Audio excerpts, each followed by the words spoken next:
Ladies and gentlemen, we are fighting for freedom of speech at home and across the world.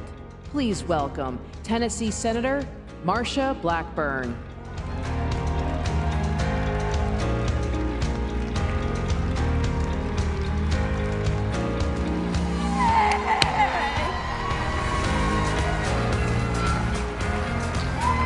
Well, hello there. I am delighted to see you all. I look forward to CPAC every single year, seeing friends, being with happy warriors and fellow conservatives. I absolutely love it. This year is no different, but I'm going to tell you something that is different this year. And it's not just that we're all wearing masks and we have COVID-19 compliments of China. It is that we have a bunch of radical liberals in the White House, the House and the Senate, and they are determined to radically change this country. And it is very evident in the area of free speech. They are determined to take away your free speech and the First Amendment. Now, here is what the First Amendment actually says. Congress shall make no law. That is an order, shall. They can't do it. They cannot make a law respecting an establishment of religion or prohibiting the free exercise thereof, or abridging the freedom of speech or of the press, or the right of the people peaceably to assemble and to petition the government for the redress of grievances. First Amendment, most important amendment. If they take that one away, you can be certain they are going to come for your Second Amendment rights. And they're going to go right on down the line. This is the core of the cancel culture. Quite frankly, they want to shut you up, take away your ability to talk to others, and cancel you. Now, I bet if I ask for a show of hands, how many of you have lived with being blocked or shadow banned or throttled or censored? I see a lot of hands going up. You know, we all lived through it in this election, didn't we? I've been through it too, but nobody has been hit by this like President Donald Trump. First, they decided they were going to fact-check him, the leader of the free world, and then they were going to block him, send a message, and then they were going to temporarily ban him. Then they were going to permanently ban him from Facebook and Twitter, the leader of the free world. But if you go on Twitter today, the supreme leader of Iran, Xi Jinping from China, Putin, and other despotic leaders, they are on there spewing their hate, their vitriol. They have not been fact-checked or banned that I can find. But us conservatives, we have had to put up with this. Big tech, big media, and the Democrats are never going to stop trying to silence us, but they don't realize we are going to fight back. And even though Mark Zuckerberg says that Facebook works more like a government than a company, they think these guys, they all think they're the gods of the Silicon Valley or the masters of the virtual universe.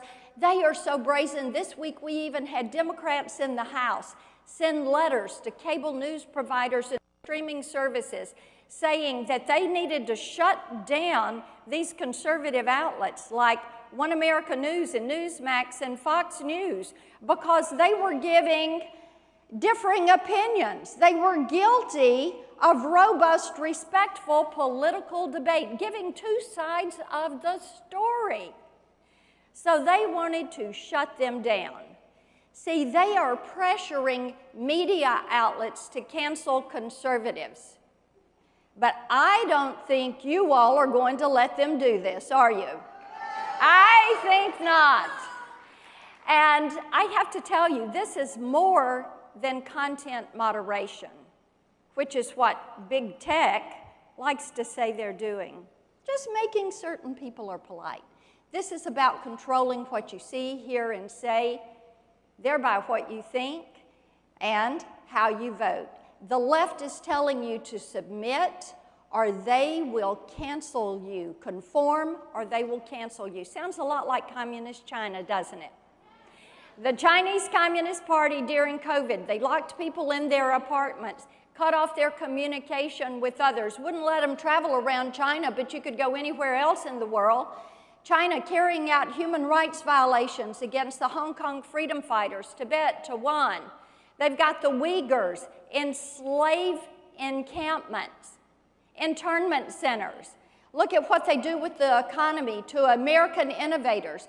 They rob, replicate, replace.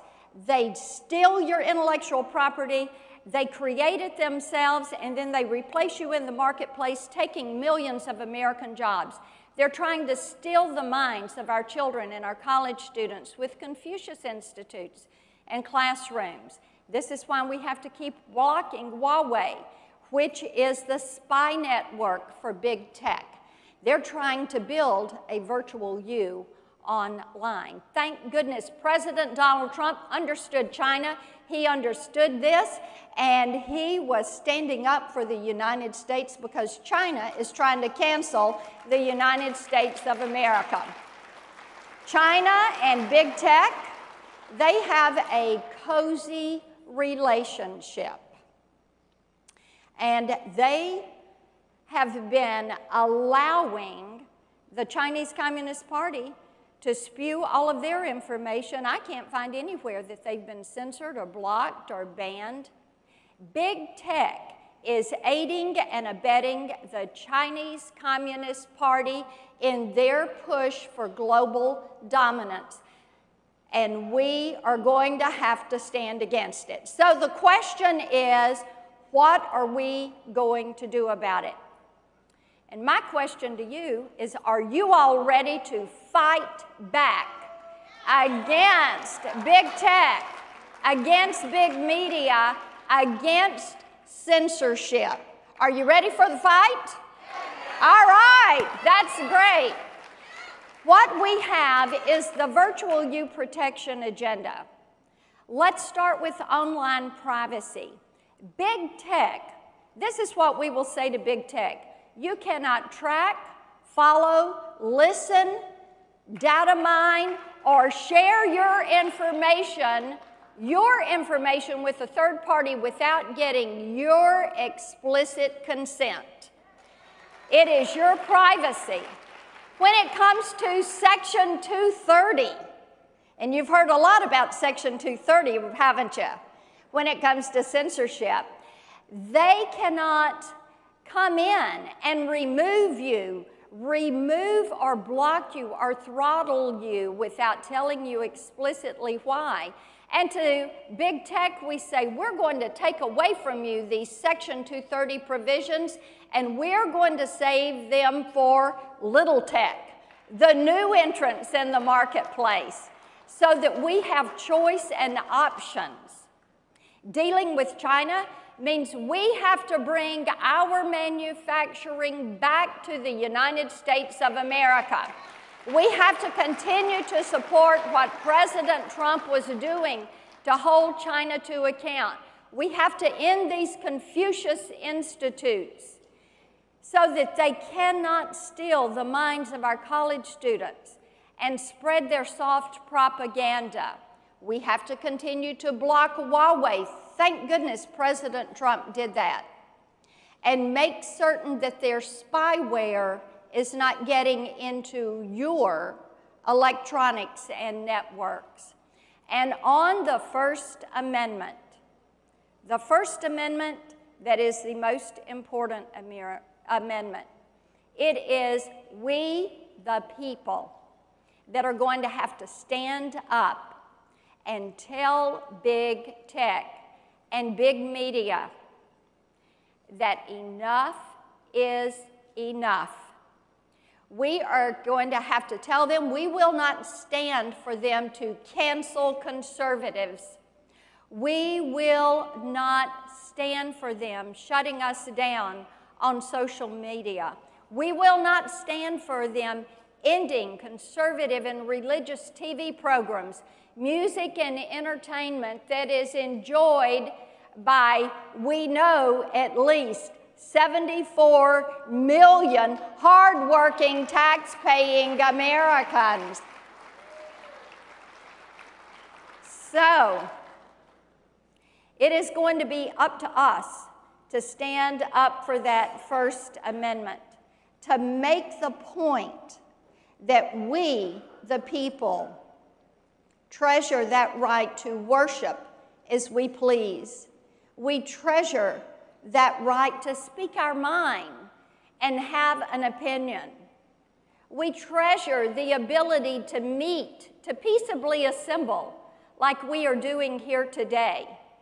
And we treasure our right to petition our government. And on that I will say, Nancy Pelosi, let's get the fencing and the wire down and away from the U.S. Capitol. You know, it is important that we have robust, respectful political debate.